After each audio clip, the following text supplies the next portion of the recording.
Сәлем достар, бүгін сіздермен қаттамамен бөлісетін боламын. Ол үшін бізге ең алдымен ұн қажет және де жып-жылы су керек болады.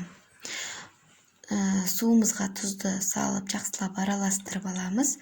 Кейін ұнымызға құйып, жайлап қамыр илейміз.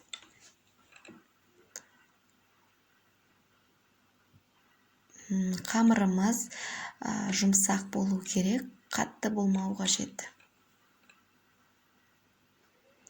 Осылай жаймен суымызды қосып, қамырымызды илеп шығамыз. Міне қамырымызды біріктірдік, енді жақсылап иін қандырып илеп аламыз. Барлық қалған ұнтақ-ұндардың бәрін біріктіреміз.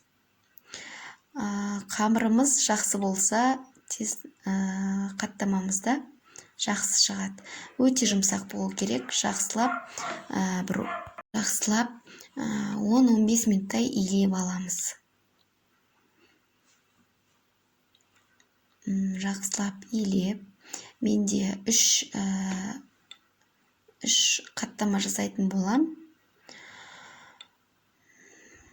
Мінекей илеп алдық, енді 3-ке бөліп, бұны бір 20-25 минутқа тындырып қою керек. Кейін 3-ке бөліп, содан кейін барып жаясыздар. Барлығын қайтадан формасын келтіріп қоямыз.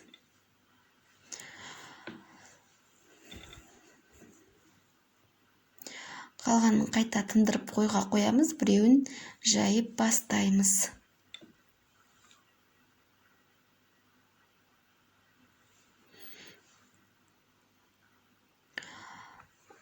Мінекей, оқтаумен жақсылап жұқа етіп жайып аламыз.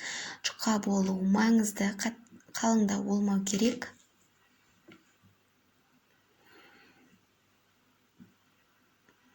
Мінекей, жақсылап жайып алдық.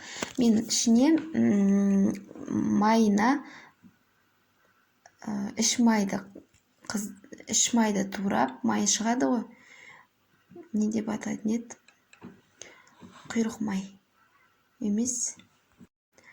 Үш май ғой, үш майды еріткеннен кейінгі май. Соны жақтым, сол өте дұрыс болады. Ол болмаған жағдайда сары май да өте әдемі болып шығады. Мінекей бәріне әдемілеп жағып алдым. Енді орап шығамыз. Бұның ішіне айта кетейін, жұқалап пияз сасаңыздар да болады. Өте дәмді болады пиязбен де. Мен олай да жасаймын. Бүгін менде пиязсыз. Осылай барлығын, үшеуінде осылай жасап шығамын. Міне осылай болады. Енді бұны сәл 10-15 минутқа тындырып қойдым. Енді мен бұны жайып давама сала берем. Мен бұл майдан болғандықтан майымды құйып, қыздырып қойдым дабама. Дабадағы май қызып тұру керек. Енді бұны жайып алдым. Енді бұны шанышқымен осылай тесіп шығамыз. Көтеріліп әдемі болып шығу үшін, аралары жақсы көтерілу үшін. Міне мен майым қызып тұр.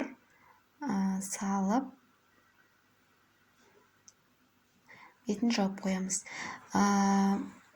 Бұны орташа отта, даже орташа оттан сәл жай болса болады. Себебі қатты пісіп кетсе іші піспей қалады. Мінекей бір бетін пісіріп алдық. Енді екінші бетін.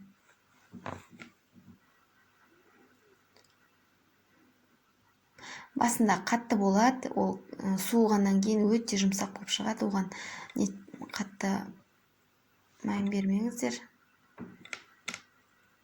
Неке біреуін пісіріп алдық. Міне менің қаттамаларым дайын болды. Сіздер де жасап көрсеңіздер болады.